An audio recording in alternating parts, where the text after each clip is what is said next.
अगर आप अपनी लाइफ में हमेशा ग्रोथ चाहते हैं, सक्सेस चाहते हैं, ब्लिस चाहते हैं, तो इस वीडियो टीचिंग को ध्यान से समझें। आज हम प्रकांड विद्वान रावण से 4 इंपॉर्टेंट लाइफ लेसन सीखेंगे। सबसे पहले इस बात को समझना ज़रूरी है कि ये राम और रावण आखिर हैं कौन। दोस्तों, बचपन में मुझे लगता था कि ये दोनों ही काल्पनिक कैरेक्टर हैं और भगवान श्री राम तो हैं हीरो और रावण हैं विलन। पर अब मैं अगर अपनी आध्यात्मिक यात्रा की बात करूं, अपनी इस स्पिरिचुअल लाइफ की बात करूं, तो जो मेरा अनुभव है वो मैं आप लोग के साथ शेयर करना चाहूँगी। सही मायने में देखा जाए तो राम और रावण बाहर हैं ही नहीं। राम और रावण हमारे ही भीतर अच्छाई और बुराई के रूप में मौजूद हैं। ये एक कॉन्शियसनेस है।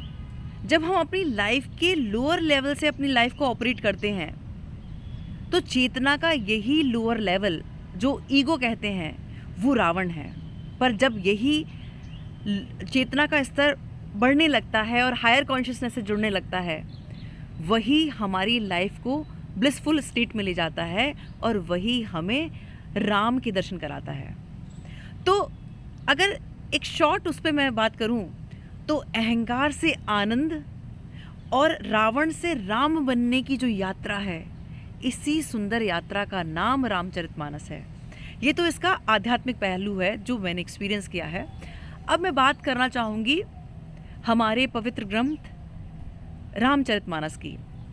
रामचरितमानस में एक बड़ा ही सुंदर जो मेरा फेवरेट प्रसंग है वो है कि जब भगवान श्री राम का और रावण का युद्ध हो रहा था और जब रावण के तीर लगता है, वो मूर्छित होकर मृत्युशैया पे पड़े हैं, तब भगवान श्री राम लक्ष्मण जी को आदेश देते हैं कि जाओ लक्ष्मण और रावण से ज्ञान अर्जित करके आओ। जिस पर लक्ष्मण जी को बड़ी हैरानी होती है कि ये तो हमारा शत्रु है, हमें शत्रु से सीखने की क्या ज़रूरत।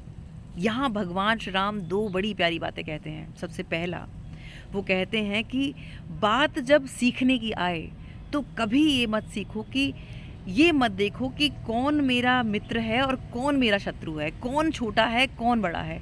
जिससे जब जैसा सीखने को मिले सीखते रहो।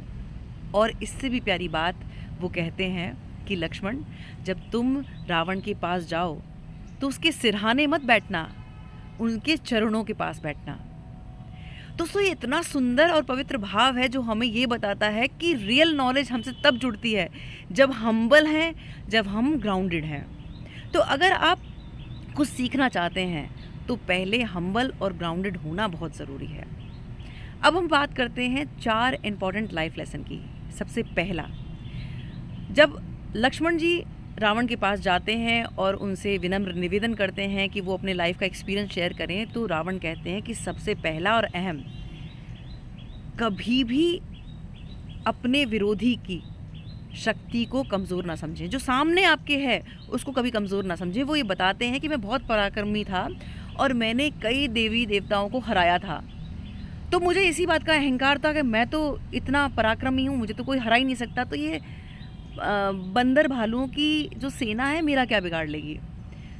दोस्तों, जब हमारा ये ओवर कॉन्फिडेंस होता है कि सामने वाला कॉम्पिटिटर या सामने वाला व्यक्ति कमज़ोर है, हमारा कुछ नहीं बिगाड़ सकता, यही ओवर कॉन्फिडेंस हमें लीड डूबता है।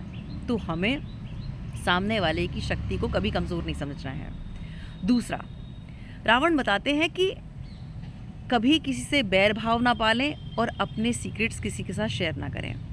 वो बताते हैं कि छोटा मोटा एक विवाद मेरे भाई के साथ था, विभीषण के साथ, जो कि बैर भाव हो गया था और मैंने मेरे लाइफ का बहुत इंपॉर्टेंट सीक्रेट उन्हें बताया था कि मेरी मृत्यु कैसे हो सकती है। दोस्तों, हमारी भी लाइफ में हमारे रिलेटिव्स, फ्रेंड्स, फैमिली सबसे प्रेम रखें, लेकिन किसी से भी बैर भाव है, कॉन्फ्लिक्ट कोई है, तो उसको जल्द से जल्द रिजॉल्व करें। किसी के लिए भी मन में कड़वाहट ना पालें और किसी के साथ भी अपना लाइफ का कोई ऐसा सीक्रेट शेयर ना करें जो हमारे जन्म या मरण से जुड़ा हुआ हो। यहाँ हमें ये सीखना है। तीसरा है, बहुत सुंदर बात है कि अच्छाई के लिए कल पे ना टालें। कोई अच्छा काम है तो कल पे ना टालें, और बुराई अगर कोई चीज़ है, किसी के साथ कोई कॉन्फ्लिक्ट है, रिवेंज है, तो उस रिवेंज के इरादे से कोई ऐसा काम ना करें कि जिसमें उसे गलत काम गलत काम को टालें और अच्छाई को जल्द से जल्द करें। रावण ये बताते हैं कि मेरी बहुत सारी लाइफ की प्लानिंग्स थी कि जो मैं करना चाहता था, जो शुभ कार्य थे, वो मैंने कल पे टाल दिए कि हाँ कल कर लूँगा। लेकिन मेरी बहन सुपर्णखा जब मुझे आधी अधूरी बात लेके भड़काने के लिए आई, तो मैं भड़क गया और युद्ध के लिए तैयार हो गया। हमारी रियल लाइफ में भी ये होता है कि हम कहीं सुनी बातों पर एग्रेसिव हो जाते हैं और लड़ने को तैयार हो जाते हैं, और हमारी लाइफ के कितने इंपॉर्टेंट गोल्स हैं जो हम इस बात पर टाल देते हैं कि वो हम कल कर लेंगे। यहाँ हमें ये ध्यान रखना है कि हमारा कल कब काल बन जाए हमें नहीं पता, क्योंकि अगले पल हमारे लिए क्या लेके आएगा हमें नहीं पता है। इसलिए शुभ कार्य को कल पे कभी ना टालें, जितना जल्दी हो वो आज ही पूरा करने का प्रयास करें। और चौथा जो सबसे इम्पॉर्टेंट है और मेरा फेवरेट है कि आपकी अगर जिसमें श्रद्धा भक्ति है, एक भगवान, एक धर्मगुरु, एक आचार्य, उसमें अपनी जो विश्वास है उसे प्रगाढ़ रखें। आज मैंने देखा है, जो कि बहुत दुर्भाग्य है, कि जैसे बिल गेट्स हैं, फेसबुक के मालिक हैं, नीम करौली बाबा के दर्शन करने चले आए, तो अब अंधी भक्ति शुरू हो गई, उनका प्रताप माना जाने लगा। अभी विराट कोहली जी प्रेमानंद जी महाराज के दर्शन करके आए, तो सब वहाँ जाने लगे। कहने का मतलब ये है कि जो ये साधु संत हैं, इन्होंने बहुत तप के साथ अपना जीवन बनाया है, तो उनके प्रति पहले श्रद्धा भाव होना चाहिए। ये नहीं होना चाहिए कि अभी सोशल मीडिया पे कौन वायरल है और कौन ट्रेंड में है, इस तरह का नहीं। भगवान के लिए भी यही होता है, कभी किसी के कि मेरी तो शिव जी में अपार भक्ति है, कभी अब जय श्री राम का नारा लग रहा है तो अब सब भगवान श्री राम के हो गए, कभी कन्हैया के हो गए, वो नहीं। देखा जाए तो कण कण में भगवान है, लेकिन जब बात आस्था की और श्रद्धा की और भक्ति की आए, तो हमें एक ही अपने ईश्वर में, मतलब फोकस पॉइंट एक ही होना चाहिए।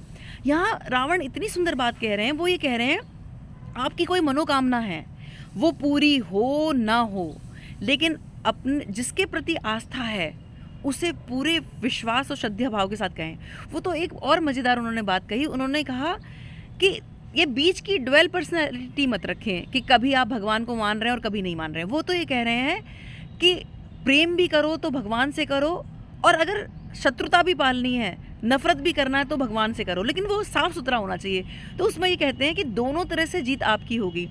अगर आप प्रेम करते हैं तो उसके बदले आपको अपार प्रेम मिलेगा, और अगर आप नफरत भी करते हैं तो मृत्यु भी आपको उनसे ही मिलेगी। तो दोनों तरह से फ़ायदा अपना है, बीच वाला नहीं कि आधे टाइम माना कि भगवान है, आधा टाइम माना नहीं है, या फिर इसे छोड़ा दूसरे को पकड़ा, ये नहीं। इस पर एक बड़ा सुंदर शेर है जो बहुत इम्पॉर्टेंट है, और इसकी गहराई को आप समझें कि एक ही सजदे में सर झुके तो सुकून मिलता है, भटक जाते हैं वो लोग अक्सर जिनके हज़ारों खुदा होते हैं। इसीलिए लाइफ में आप जिसके प्रति भी जो भाव रखते हैं, समर्पण के साथ रखें, कोई डाउट नहीं, और अपनी भक्ति को इतना प्रगाढ़ करें, इतना रज के उसको रम के करें कि ठाकुर जी खुद आएँ ये पूछने कि तेरी क्या चाहत है, और वो आपकी विश फुलफिल्ड हो। सिर्फ स्वार्थ से, सिर्फ अपने एक ये मटेरियलिस्टिक सांसारिक उससे लोभ से भक्ति ना करें। भक्ति होनी चाहिए जो आपके रोम रोम से झलके। भक्ति वो है जिसमें मिले ना मिले वो चीज़ नहीं होनी चाहिए। भक्ति सिर्फ प्रेम का विषय है जो कि पवित्रता से जुड़ा होना चाहिए। बहुत बहुत आभार, नमस्कार, जय श्री राम।